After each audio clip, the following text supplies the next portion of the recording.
За үл нэвийн хичээлийн 1-р бүлэг болох агаарын чигшил ба ууршилтын тухай энэхүү слайдаар тайлбарлая.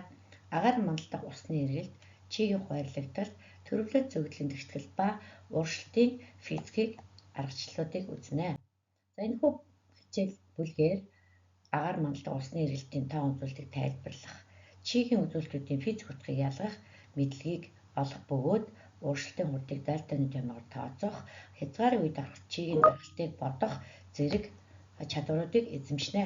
За энэхүү хичээлээр нийтдээ 7 бүлэг үзэх бөгөөд үзсний дараа баттгах асуултуудыг оруулсан байгаа. За ингээд агаар мандалдах усны эргэлтийн тухай товчхон та бүхэн танилцуулах юм бол их газар ба далаагаас уурших процессор агаар мандалд усны уураар байнга төжөөгшөд байдаг. Жилд далайн гадаргаас 1127 мм зузаан, их газраас 446 мм зузаан усны уур ууршдаг байна. Дэлхийд далай дээр жилд 1024 мм тунадас ундаг бол их газар дээр 700 мм тунадас ундаа гэж тооцдог. Эндээс үзвэл далай дээрээс их хэмжээний усны уур их газар дээр шилжиж очдог гэсэн үг. Агаар мандалд дунджаар 124 өрчим 10-16 кг чиг агуулгадж байдаг бөгөөд энэ нь 24 мм зузаан усан газархтай бол тэнцүү юм а. Дэлхийн мөсний зузаан 209-ийг өрчим 10-19 зэрэг кг байдаг бол энэ хэрвээ уурших юм бол далайн түвшин 80 м-ээр дээшлэнэ гэж үздэг. Дэлхий дээр жил дунджаар 928 мм тунадас ордог бол за энэ нь агаар мандалдах усны уур жилд 39 удаа шинжлэгддэг гэсэн үг юм. За харин далайн ус дунджаар 3800 жилд 1 удаа шинжлэгддэг гэсэн онолын дүнслэл байдаг. За ингээд чигийн үндсэн үзүүлэлтүүдийг бид нэр заавалж мэдсэн байх ёстой. Үүнд бол үнэмлэхүй чиг, хувийн чиг, усны уурын даралт, хансан уурын даралт, харьцангуй чиг, шүүдрэх температур, дутагдал чиг гэсэн үндсэн ойлголтуудыг бид нар өмнөх бакалаврынхаа төвшөнд авсан байгаа. Жишээлх юм бол үнэмлэхүй чиг гэдэг нь 1 м3 агаарт агуулгадах усны уурын массыг хэлж байгаа. Хувийн чиг гэдэг нь 1 кг нийт агаарт агуулгадах усны уурын масс юм а. Нэг чинь болохоор грамыг баах нь килограмм гэсэн. За энэ ойлголтуудыг та бүхэн бакалаврын түвшинд мэдж байгаа учраас энийг үргэлжлүүлж цааш нь явъя.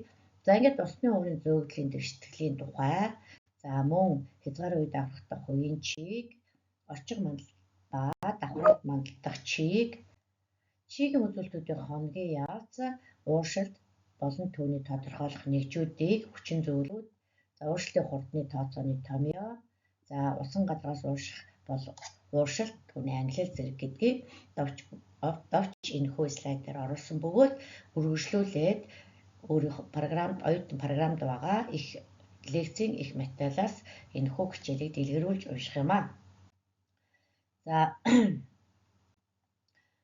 За жишээ бодлогыг та бүхэнд энд оруулж өгсөн байгаа. За энэ нь бол энэ шиг жишээ болгоодыг даалгавар хэсэгт оруулсан. Тийм учраас жишээ болготой жишээлх юм бол дальтоны томьёог хэрэглэх энэ даалгавар байна. За энэ дээр яах вэ гэхээр даалгавар нь бол усны температур нь 15 градус байсан. За 10 м өндөрдөх үнэмлэхүй чиг бол 8.5 гектопаскал байсан. Салхины хурд нь 4 м/с байсан. Тэгвэл дальтоны томьёог ашиглаж ууршилтын хурдыг тодорхойлох гэсэн байна. За ингээд олох аргыг бичсэн байна. Тооцох томьёог бичсэн байна. Бодолтыг нийлсэн байна. За тэгэхээр нийт зөрүүлгийг нийлсэн байна. Гэх мэтчлэн даалгавар хэсэгт байгаа бодлогуудыг яг энэ жишээг хараад үргэлжлүүлж бодох юм а.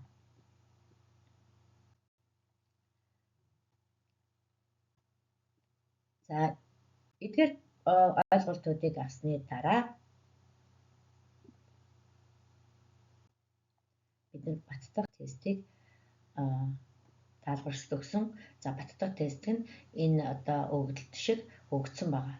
Жишээлх юм бол агаар мандалд дунджаар хэдэн килограммаас агуулгадаг гэд 4 сонголтоос нэгийг сонгох ёстой. Гэх мэтчлэн эдгээр улирлын эцэст 100 тестийг даалгавар хэсэгт байрлуулж эцсийн мэдлэгээ шалгуулна гэсэн.